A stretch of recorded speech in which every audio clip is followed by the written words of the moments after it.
Yo, what's going on, guys? And we're hearing that the Sacramento Kings have genuine interest in Kyle Kuzma.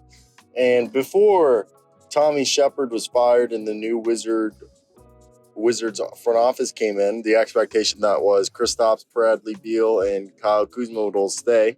Everything's changed. Bradley Beal and Kristaps are gone. So expect Kyle Kuzma not to stay. And there's a dark horse chance of a signing trade happening, but because of Kyle Kuzma and his deal, it actually complicates, so it's very unlikely. So he's basically going to probably leave outright with the Wizards getting no compensation for him, and the Kings are the favorites. I want to hear your thoughts down below, and let's get right into it. This is according to Jake Fisher of YAHOO Sports. With the Sacramento Kings creating cap space on draft night, there has been momentum about a pursuit for Kyle Kuzma. Even with the new renegotiate-and-extend deal for Domantas Sabonis, the Kings could have $25 million in cap space. The Kings basically acquired Kuzma in 2021 before the Lakers pivoted to the Russell Westbrook trade. Kuzma has been linked with Utah, but they've acquired John Collins, so the Jazz would have a logjam if they brought in Kuzma.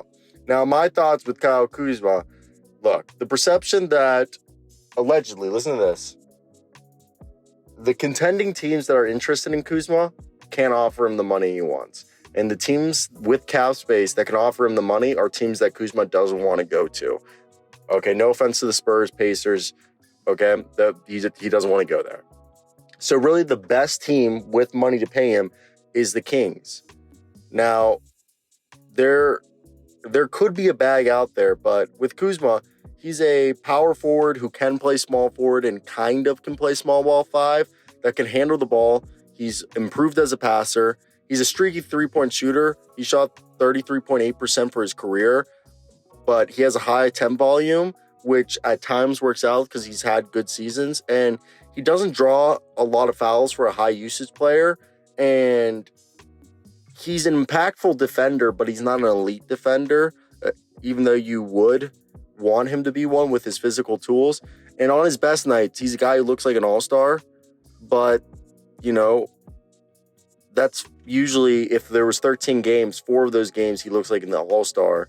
6 of those games he looks above average, and then 3 of those he looks average to below average. And Kuzma says he intends to opt out of his $13 million deal, and which he did.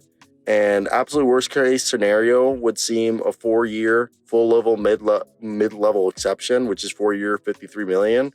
However, his best chance of getting paid was to milk the Wizards' desperation for relevance. With Washington heading towards a rebuild, there's no clear path for him to get a big payday, which seems like Sacramento is the place for him. What do you guys think? Would you guys pay him or not?